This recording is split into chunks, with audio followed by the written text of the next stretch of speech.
Hey Smurf fans, welcome back to the channel. Today we're diving into a super charming and surprisingly deep topic from the world of our little blue friends, imaginary friends. Have you ever wondered if Smurfs, living in their magical tight-knit village, ever felt the need for a friend only they could see? Well, the comics and cartoons have actually explored this, and it's fascinating. Let's start with a classic story where Brainy Smurf, of all Smurfs, gets an imaginary friend.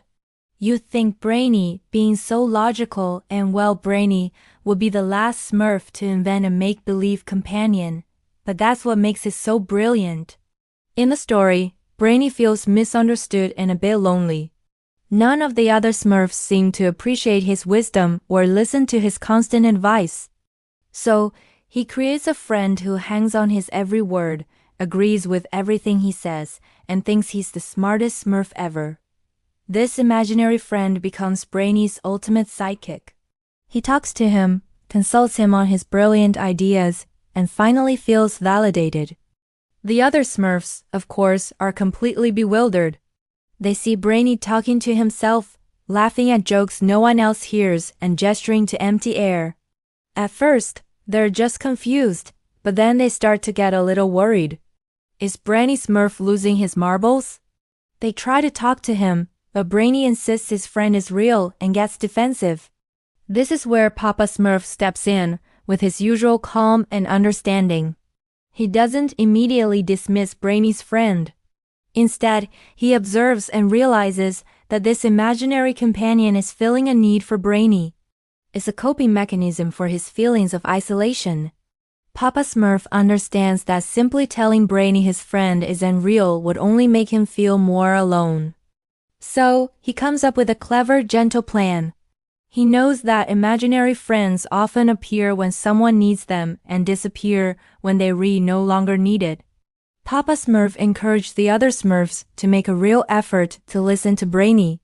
They start including him more, asking for his opinion, even if they don't always agree with it, and showing him that they value him as part of the village, quirks and all.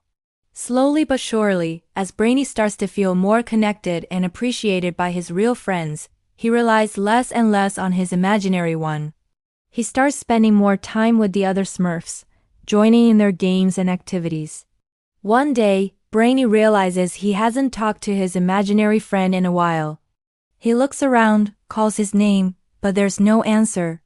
He feels a little sad, like saying goodbye to an old pal, but he also feels, okay, he doesn't need him anymore. He has a whole village of real, sometimes annoying, but ultimately loving friends who accept him for who he is. He learned that while an imaginary friend can be a comfort, nothing beats the real thing.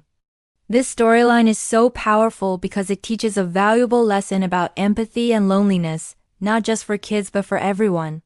It shows that when someone acts in a way we don't understand, it might be because they have a need that isn't being met.